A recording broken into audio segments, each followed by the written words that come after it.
Hi mga kabeshi! Good afternoon! Ako po ay maghuhuling sa ating vlog for today.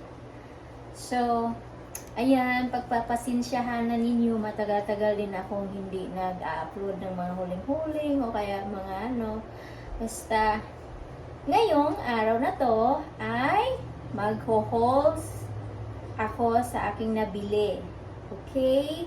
So, ako si Jocelyn M. Crosset, ang inyong host sa ating vlog. At kung bago lang kayo sa aking channel, please subscribe. At today ngayon mga kabishi ay July 19, 2024. So, ayan. So, wala akong ibang ma-upload. Kaya ito na lang muna ang ating ma-i-upload. Itong maghuhuling tayo. So, bumili ako ng mga pagkain na namimiss ko. At, yun nga ay nagpunta ako sa Kuan. Hindi na natin banggitin yata ang ating saang pinupuntahan, no? Or pwede naman siguro banggitin. So, sa Asian store pala ako nagbili. O yan, banggitin na lang natin. So, ayan, naghuhuling ako. Ito yung una nating ipakita ay yung ating ayan, 5 pirasong kuan. Garlic. At sunflower oil. Maliit lang ang binili ko kasi first time kong mag-try nito. As in, I never used sunflower before. So, sabi ko, mag-try ako! Diba? Nakaka-excited. Kasi hindi ko alam kung anong test niya. So, wala akong ibang mantika ngayon, kundi ito lang. Yan. At maliit nga lang ang binili ko para try ko lang naman kung magustuhan ko rin. Diba? Meron akong mamasitas. Yan, na oyster sauce. Yan po. At, so, wala po silang sardines na makita ako doon. Kaya, wala akong ibang mapili, kundi ito lang na bangus. Ayan. So, Spanish style. Philippines melts fish. O, diba? And, first time ko rin itong kumain, mga kabeshi, kasi hindi ko alam pa nito, no? Kumbaga, bago sa akin. Dahil nga, walang sardinas doon, kaya ito na lang ang nabili ko. O, diba, nagpapaliwanag? Okay, mga kabeshi. Bumili rin ako ng luya. Ito yung luya na organic na luya. So, alam mo mga kabeshi, pag organic kasi na luya, ay iba ang lasa. Kumbaga, spice niya, yung maramdam mo yung spice niya na strong.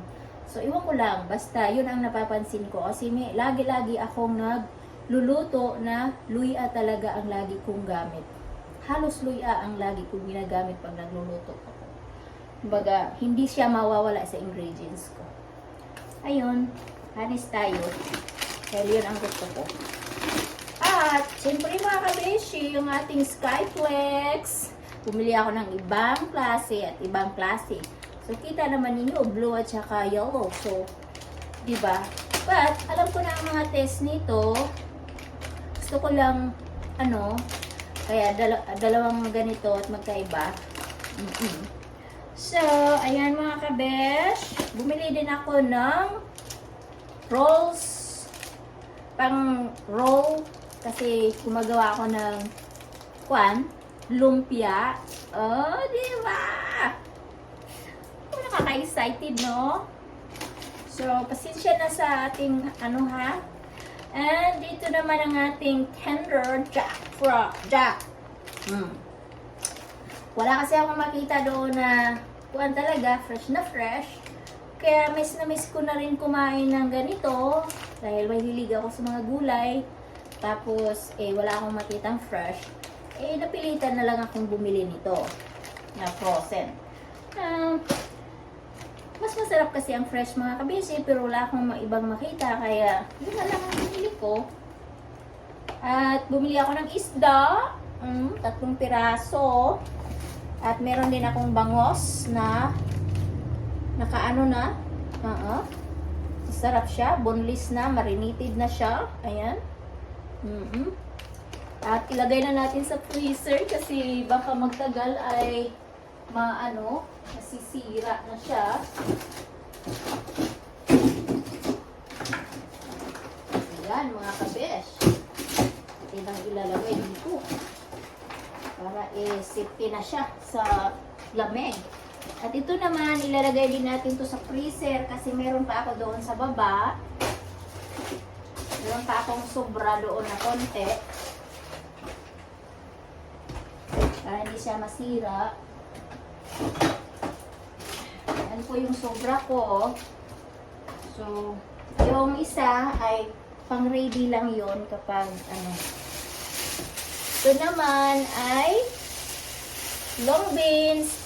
Batong sa amin ang tawag nito sa Bisaya. Batong. Mahahaba na batong. Batong. At siyempre mga kabisi, hindi mawawala ang mani. Oo, pag nagpunta talaga ako sa Asia store at makakita ako ng fresh na mani. Nako mga kabisi, pinapak ko na to habang nagdadrive ako kanina. Diba? Kita nyo, mayroon siyang Kasi, mahilig ako sa kuan, mani na hilaw.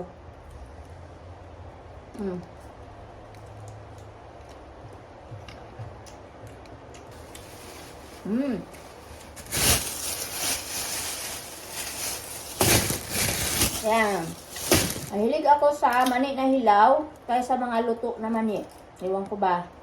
Iba-iba tayo, laga tayo ng no? But,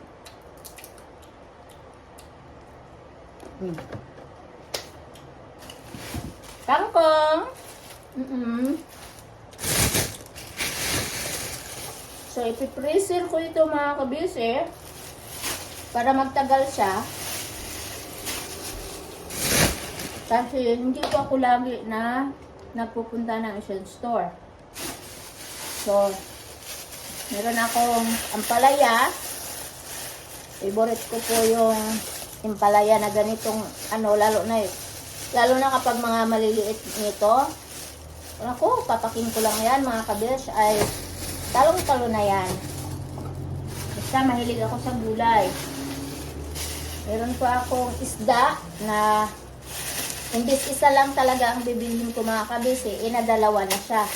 O kasi kanina, sobrang tigas siya sa kakuan. Dahil nga na frozen. Ngayon nagkahiwalay na kasi mainit ang sasakyan. Kaya niliwalay na sila.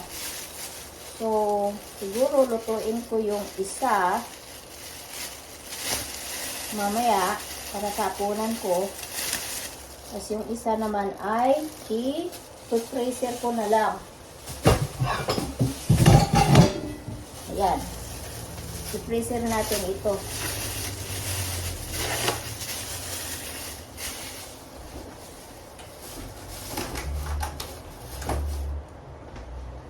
At isa pa na isda. Ayan, i-freezer din natin. At yun lang yung isda ko na nabili ko mga kabeshi. Wala kasing bangus na talagang At bumili rin ako nito mga kabeshi, onion. Ayan. 6 na piraso. Kasi, dito kasi sa ibang pinupuntahan ko, ang lalaki ng onion nila. Yung parang mas malaki pa dito yung onion nila, yung ganito.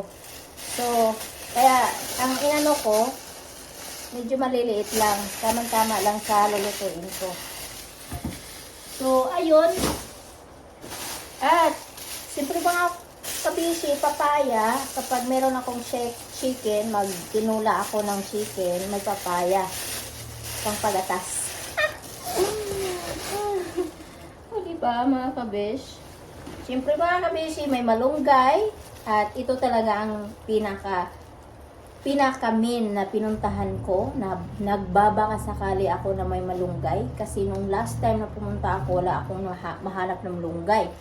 Sabi ko baka makahanap ako ngayon di pumunta ako. So ayun, yung pag pagkakita ko kanina mga kabisi, sabi ko, oh, may malunggay! 2 pirasong ganito na lang. So, 1 piraso lang ang kinuha ko kasi marami naman siya. So, ayan. At syempre mga kabishi, mahilig tayo sa saging.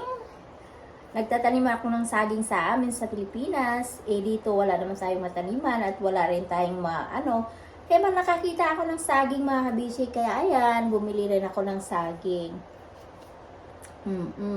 So, enjoy ang araw ko ngayon kasi marami akong gulay, meron akong saging. Kumplito talaga ang araw ko mga kabishi sa aking pagpunta ko ngayon kasi nakahanap ako ng malunggay na pinakapaborito ko at saging na gustong kong kainin. So, ayan mga kabesh. At sana'y nag-enjoy kayo sa aking vlog ngayon na nag-hauling ako. At naway gabayan kayo ng ating may kapal at lagi lang tayong magdasal at maging okay rin ang ating kuwan. Ayan mga kabishi, so maraming salamat ulit. Ako po si Jocelyn M. Crosset, ang inyong nagbablog.